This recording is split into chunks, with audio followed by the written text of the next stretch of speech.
come on, wait till the credits are over before you put me on camera. What's going on here? Ooh. What are they getting sloppy back there? What is going on? That's okay. You get one pass, okay? That's how that works. And then after that, it's the chopping block. Welcome back, Pastor Eric, Ben. Cole, are you watching this? I need you. Of course they're watching. Good. Okay. Yes. Where else would they? Where else would they doing? be? Can you Right? imagine another place? No. So it's just turning my phone on silent, and all of a sudden the camera's on me looking at my phone. I'm like, what is going on? You got to be careful. Yeah. I got to do all of that before I come in the room. So, hello. Well, you appear to be in Las Vegas. Looks can be deceiving. Yeah. You quite the.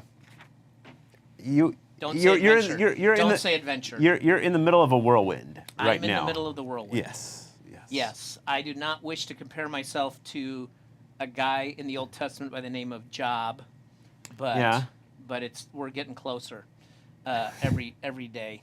Got home, was hoping at 11 o'clock last night. Turned out to be walked in the door. To Kingman at 11 o'clock. Yeah. Right? Yes, Kingman at 11 o'clock last night. I walked in the door this morning at 5:45. And took a 3-hour nap because that's all I got. You had appointments beginning right this morning, This right? morning, doctor's appointments, so there was no, just call off. And so I got 3 hours of sleep. I'm a little punchy, I guess is the term. That's what happens, isn't it? Yeah. So, the train got delayed because it was delayed 5 hours because what we learned, they never put this on their website, Pastor Brian. Okay. But they need to tell people that any train travel by Amtrak is secondary to commercial freight. Oh. Well, they tell you once you get on there, they're like, just so you know, we have to make way for commercial freight. In other words, they get right of way on the tracks. Oh. So the 5 hours of delay is pulling off to the side and letting the commercial freight go. Roll through. In the places where there aren't dual tracks. I mean, some places there's dual tracks.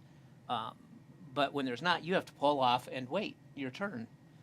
And so we ended up delayed 5 hours. And at 4 this morning, 3:30 this morning, I'm literally just outside of Kingman, Arizona, sitting for like an hour. Oh gosh. I mean, you're so close. You were that close to Kingman, close. And then you had to. But not close enough to walk. No, don't get up and walk. Yeah. I mean, that's how close we were. And so, anyways. So when are you booking your next train trip? Boy, I'm thinking maybe next week. Okay. Yeah. So it seems like a good idea. Yeah, right? Doesn't it? So we got my father here.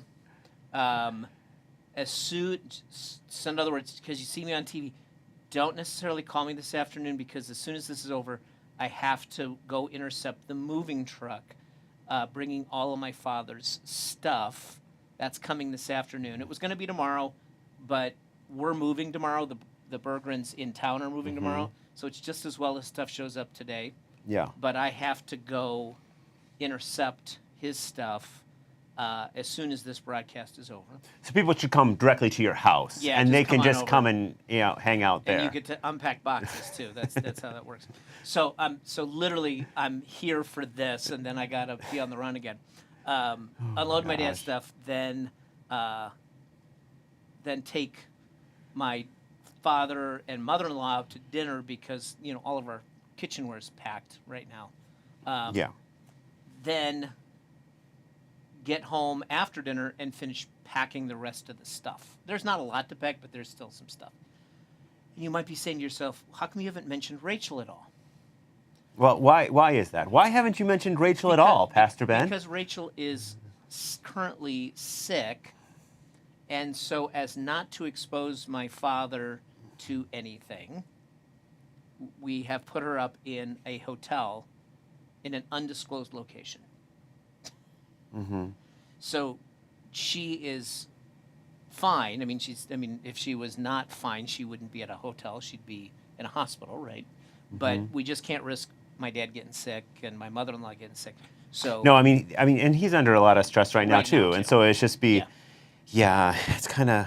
So Rachel is now removed from the moving goodness. equation at this moment, and kind of falls the rest of it on me between now and tomorrow. And moving truck comes tomorrow. Try to get everything over to the new place, and maybe not unpack, but at least be able to breathe a little bit, right? So. So, anyways, just recap. Last week I left on Thursday. Today, I went to Chicago, got off the plane, and did a wedding rehearsal. Next day, did a wedding for the rehearsal. Then up on Saturday morning at 6 a.m. to drive to Rice Lake, Wisconsin, which is about 6 hours from Chicago. And from there, I took Dad to church one last time. Saw some photos there that you posted. It sounded like a really nice. It was a good send-off for my send dad. off from the congregation there. Then Monday we took care of family business. Since he's going to come live with me, I needed to know kind of all his inner workings, including going to the bank and all that kind of stuff. We did that. Drove to Galesburg, Illinois. Spent the night. Got on the train on Tuesday, and then was hoping to be off the train on Wednesday, but it ended up being Thursday today. So, so that's kind of the span of just this past week. And for anybody who's thinking, you've been away too long, Pastor Ben.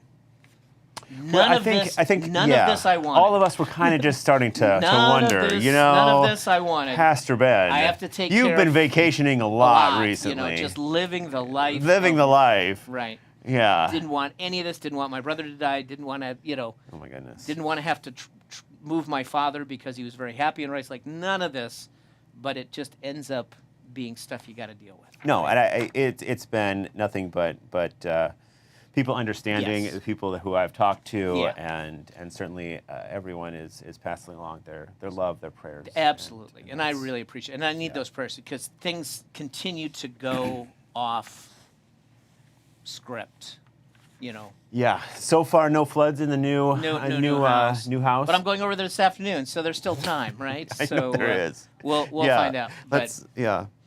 But I guess a couple things. One is, I'm really tired right now because I got 3 hours of sleep.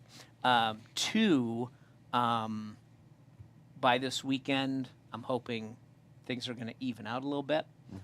Looking forward to preaching this weekend, and got the message mostly wrapped up. Just doing some fine tuning on that, and looking forward to just being with church family this weekend.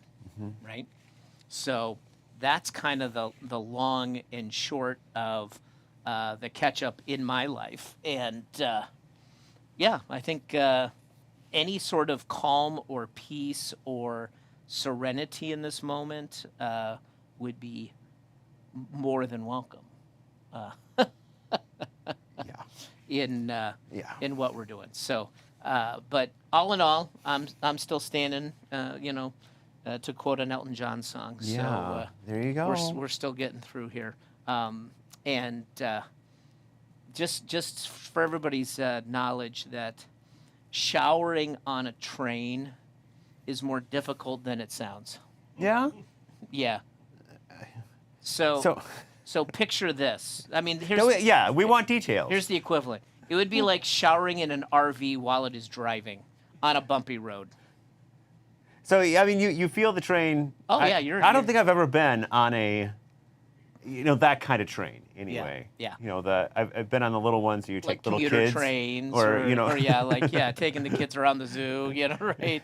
Light rail in the city. Yeah. There isn't those kinds of things. There isn't a shower on the Disney World train around the park. No, there's not. And you wouldn't want to shower on that either. That's a good point. So just imagine showering in an RV on a gravel road. That would be the equivalent of showering on an Amtrak. You're trying to keep your balance with a wet floor while things are bouncing around. Wow. But you're looking nice and fresh. Well, so. that was a day ago. I actually I was very thankful to be in my own home this morning in a shower that does not go back and forth and half the size of a normal human shower.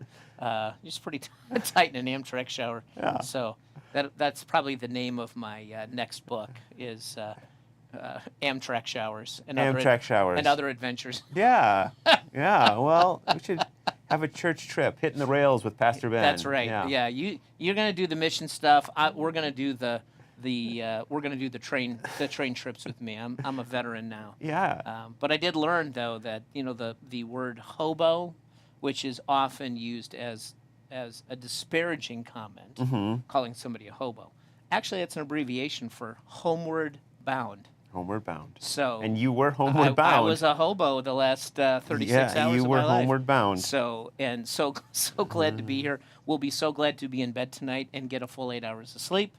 We'll be glad when we're fully moved by tomorrow afternoon, one hopes, and start fresh on And when Saturday. Rachel's back. And Rachel's back to health and can. Hey, so she's on Paxlovid now, and she's feeling. And hopefully going to turn a corner here. right. I mean, I feel like she's living the life of an elegant leper.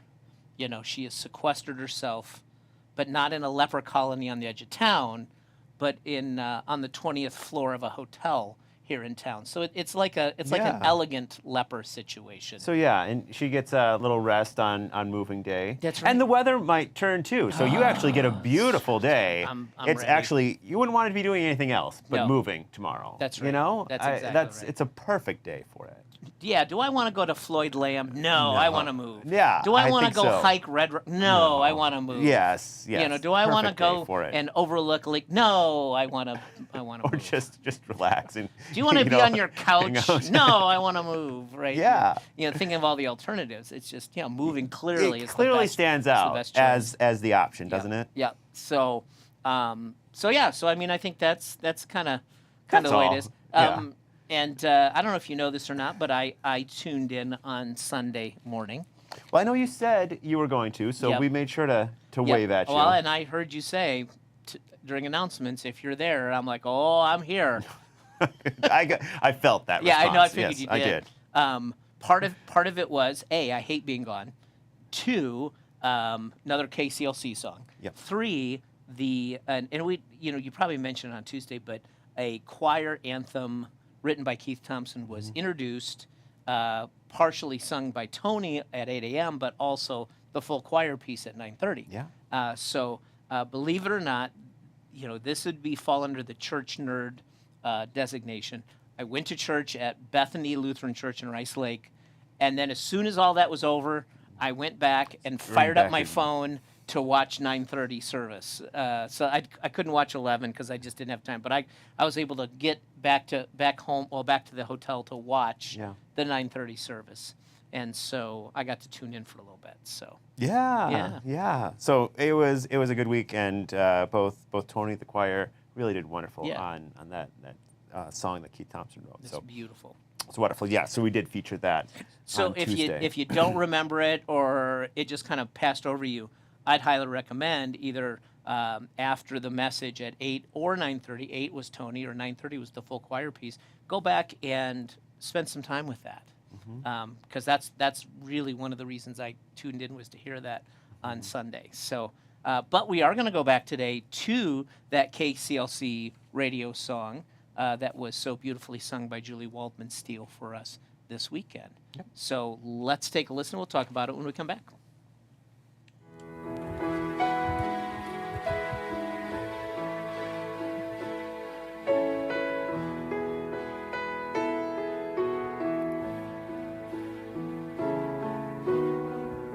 Sometimes we make it harder than it is. We'll take a perfect night and fill it up with words we don't mean. Dark sides best unseen, and we wonder why we're feeling this way. Sometimes I wonder if we really feel the same.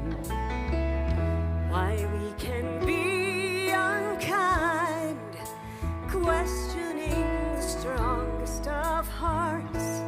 That's when we must start believing in the one thing that has gotten us this far.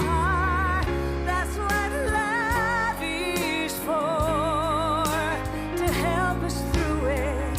That's what love is for. Nothing else can do it. Melt our defenses, bring us back to our senses, give us strength to try once more. Baby, that's what love is for.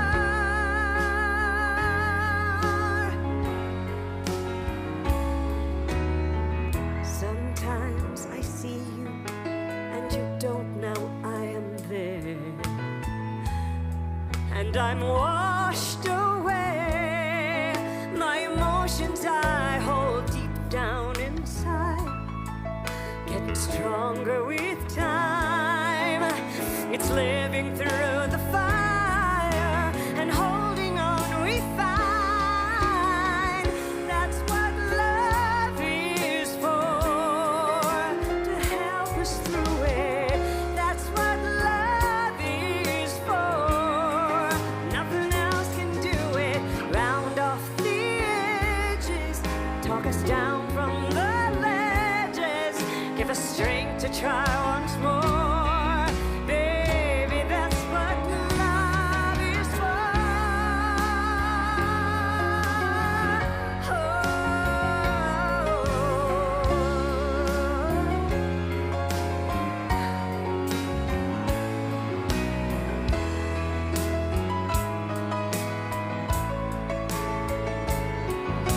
Believing in the one thing that has gotten us this far.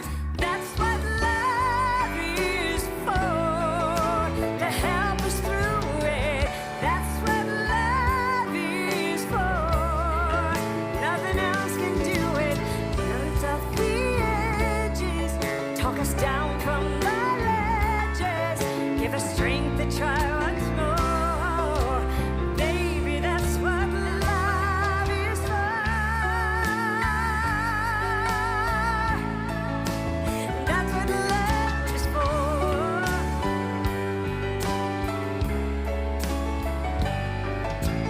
Melt down the edges, bring us back to our senses, give us strength to try once more. Baby, that's what love is for.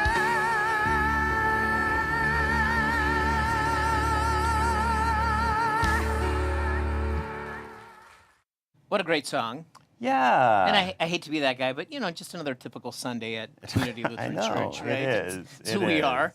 But we have a special guest online today. Oh, yeah? Yeah, I got to give the shout out. It is the executive administrator to the bishop of the Northern Illinois Synod. Ooh, is tuning in. really? Yeah. Otherwise known as my niece. How about that? Yeah. And of course, her friend Cheyenne. I got to give a shout out to Cheyenne too. But Laura, hi. Wonderful. Yeah, Well, good to see hello. you. Yeah. Yes. I'm kidding, Cheyenne. I love you too. It's all good. So there we go. How about that? Yeah, That's when great. you get out of state visitors online, you gotta and they text you, you gotta acknowledge that. Yes. Yes. Well, I love that. Yeah. So Very fun. very fun. So that's what love is for. Amy Grant, 1991. 91. I was really hoping when you were doing a recap of 1991, you were going to add in there, and that was the year Pastor Ben graduated from college.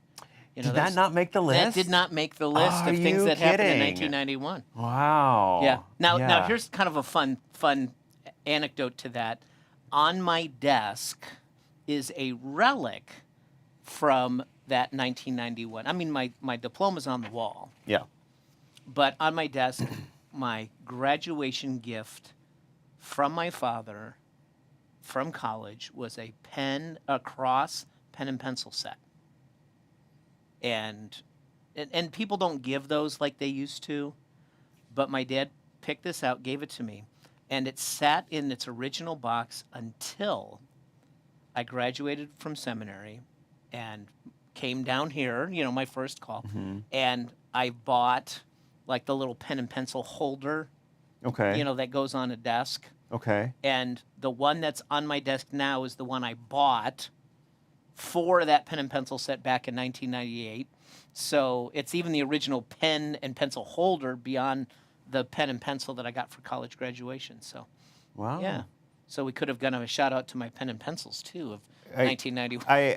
I was going to actually bring them up, but Dennis says your office was already locked, and it limits. would have been. You hold them up. Yeah, right? I could have lifted them up, but then it got too much at that point to, That's to right. mention too much. Too much more. of, yeah. So I figured I better just leave Yes, it the as it year of was. 1991, according to Pastor Ben, right? You know, just Yeah. kinda- Right. yeah. But lots of things happened that year. I mean, it was, like I said, it was the year I graduated college. And that topped the charts for 3 weeks. That was a #1 hit. And that was the beginning of Amy Grant's kind of movement from Christian, Yeah. exclusively Christian music to being on the pop chart. Yep. And it's really fascinating to me, before we talk about the song, is that portions of the Christian family, which means not Community Lutheran Church, like ravaged her for like Yeah. doing pop music. Right. Like, oh, we're gonna sing about love and try to reach a wider audience about the importance of love. And no, we're gonna go after you and attack you for putting out a pop hit. Yeah, And yeah. and talk about cannibalizing Criticized, your yeah. own. You know, it's really sad. Yeah, it's too bad she had to face that. A really talented artist, though, Absolutely. and Willie was. I mean, by reaching the top of the charts, I mean, Yeah. was fully capable of reaching that broader audience and becoming exactly something right. that was. Yep. Yeah. Yeah. But I like the theme of the song. That's what love is for, to help us through it. Nothing else can do it. Melts our defenses, brings us back to our senses, gives us strength to try once more. That's what love is for. And you talk about times you need strength, or times where we're at the end, and to look to love. Yeah, look and to love. and to realize that's what love is for. Yeah. And it's here for everybody. Accessible. Why can't we turn to that? Yep. Yeah. Yep. You know, and you know, and that's the thing about being the church, right? It's like it should almost be, wouldn't have to be stated like, oh, if you show up to a church, you're going to be loved. You shouldn't have to. In the same way, I've been thinking about this, and probably next year I'll be preaching on this. A church shouldn't have to say that we follow an inclusive God. That you shouldn't have to say that. You should not have to state that. I mean, Period. That should just be a given. if it's the God of the Bible and you read the Bible, then that's kind of what we have. And so it's actually sad that we have to state that as a part of our mission statement, because it should go without saying. By the way, that's a working for a sermon in 2026. There you go. So just get ready, folks. I got a whole year to like steam on this one for a while, so it's coming. And you got a full head of steam today, That's right. boy. So as you know, once we get through Easter, boy, we go back to our mission statement. This one's going to be a year in the making because I'm already thinking about it, right? Anyways, but I digress. Yeah. Yes. But you think about, it is not just the feeling of love, that's a part of it. Love is a verb, it's action. Yeah. It's how we care for one another. Absolutely, and I think that's Yeah. important to recognize that sometimes we just see it as some sappy feeling you get that they have in the movies. Yeah. And that's And then it goes away after a while. Infatuation fades. right. And in the movies, it's supposed to last happily ever after, and it never ends, and it never changes. It's just always there. Yep. And instead, we have love that is much more powerful in our world, but is also it is that action. It's action. And it's one of the things I said to that bridal couple I did the service for on Friday.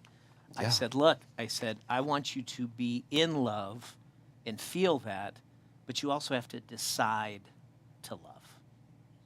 Make that decision to love every day. That's the action. Mm-hmm. And, believe it or not, there are days when we are less lovable because of the stuff going on in our lives, right? And so when you see somebody struggling, as opposed to saying, "Oh, you're unlovable today," you're like, "I'm going to love you more because you are struggling, right? You know, and that's action, not just feeling. And I think that's so important to think about that love as a verb, which, by the way, the old-fashioned translation for that in the Bible, charity. Yeah, That's because love. it's translating into an action. I'm doing something Yeah. for somebody, right? Correct. And you know, when you think about kind of all, in some ways, the antithesis in human behavior, but like reinforcing the point from a God point of view is that Cain and Abel story, right? Yeah. It's an thinking of antithesis that, of humans, It but is. God still breaks through. God still breaks through. It's that when Amy Grant talks about we'll take a perfect night and fill it up with words we don't Right. mean. Like, why do we choose that side of things? Yeah. And certainly Yeah. you get a glimpse of that. Yeah, there's And- there's nothing worse than saying something that makes the whole room feel awkward. know. filling the night with things like, I shouldn't have said that. And Cain and Yeah. Abel, I mean, that ancient story Yeah. is a story about choosing that path when God is trying to say there's Something a better better. way. By the way, I'm really good at making awkward moments. Yeah? It's one of my spiritual gifts. Room gets quiet, and then Oh. and then you know what the perfect response to that is. By the way, once you've created an awkward moment in their silence, here's the response. Clutch the pearls. Nope. Okay. What? What? Just say that twice, cuts through it all. What? Yeah. What's the problem? It does. Solves It all solves things. everything, Yes, right? Okay. yes. So let me read this to you. So now Abel kept flocks. So this is Adam and Eve's two boys. Abel kept flocks. Cain worked the soil. So farmer, shepherd. In the course of time, Cain brought some of the first fruits of the soil as an offering to the Lord. And Abel also brought an offering, fat portions, from some of the first born of his flock. The Lord looked with favor on Abel and his offering, but on Cain, his offering, he did not look with favor. So Cain was angry, and his face was downcast. And the Lord said to him, "Why are you angry? Why is your face downcast? If you do what is right, will you not be accepted?" So notice, God cares. God's like, hey, let's turn that frown upside down. Right? Yeah. You know, And it's- he's literally trying to break through to this guy. Yeah, and by doing what is right, I mean, it's Yeah. more saying like living in love. Yeah. Put love into an action. Yeah. Yeah. He said, if you do what's right, you know, but if you do not do what is right, sin is crouching at your door, man. He's like, it desires to have you, but you must rule over it. So, like, in that moment, God's like, dude, you are headed down a wrong path. And he's just trying to, like, God's waving the warning flags. So it wasn't like, oh, God loves, you know, Abel, but hates Cain. There's none of that in this story. It has everything to do with Abel's attitude or Cain's attitude, Yeah. and towards his brother and towards God. And God's like, hey, I'm not holding anything against you. Time to fix it. God's before- almost pleading with Yeah. him to Fix hey, it before it take a gets worse. breath and figure this Yep. out. Yep. There's a path for you. Of course, he ignores that, goes his own path, kills his brother, and from then on, you know, he was kind of a marked man, you know, to Yeah. walk the world. And but that's the thing is there's the love. God's like trying to melt his defenses, Yeah. right? And like kind of like, and it wasn't about, you know, get in line or like somehow, you know, do the right thing in the sense of, well, you know, your brother, you know, he's just like, hey man, you're heading in a danger zone, right? Little Kenny Loggins danger zone, and he's like, you can't do that. And he's like, it's Yeah. all about It's concern. not good for you. It's not good for anybody. Anybody. Yeah. Yeah. So you see how God's love breaks through, but at the same time, in human relationships, sometimes we struggle with that, right? And then, of course, another parallel to that is that story of David as the shepherd boy and the king's son, Jonathan. So, Right? yeah, the story of David and Jonathan, again, a story of a tumultuous story. It's two people who lived at a time in ancient Israel where they were almost constantly at war, and you have, if you read 1st and 2nd Samuel, it's just this story of a Game of Thrones, and people, you know, angry and upset and paranoid of who's gonna take my power, who's gonna do this, and out of all of that though, you have these two men, David and Jonathan. Yeah, probably late teens, early 20s. Yeah, Yep. who decide, you know, and they're, if you see it all as a Game of Thrones, they're on opposite sides. They each have differing claims to the throne. Yeah, one of them is the heir apparent because he's the king's son. Yeah. And then the other one is kind of this upstart who's gaining all this populist acclaim for killing Goliath. Right. You know? And so it's all there, and the world has all this tension. The people around them have this tension, and there were certainly on Jonathan's side, Jonathan's father Saul wanted to kill David, and there were probably some of David's people who wanted to kill Saul. I mean, it was all there. Right. But then you have these two who could both be in line to the throne, but they choose love. They choose love for each other. For each other. Yeah. And they're going to hold on to that, and they're not going to they're not going to live in that hatred in the moment. David's not going to pursue the throne Yeah. in front of Jonathan, regardless of what the world thinks. It's a letting go of that, because these two, and it's described as a deep One love sentence. for One each other. sentence, yeah. From 1 Samuel chapter 18, and Jonathan made a covenant with David because he loved him as himself. Yeah. They felt like brothers. They felt like brothers. And a covenant is, stronger than a promise. Covenant pushes towards unbreakable.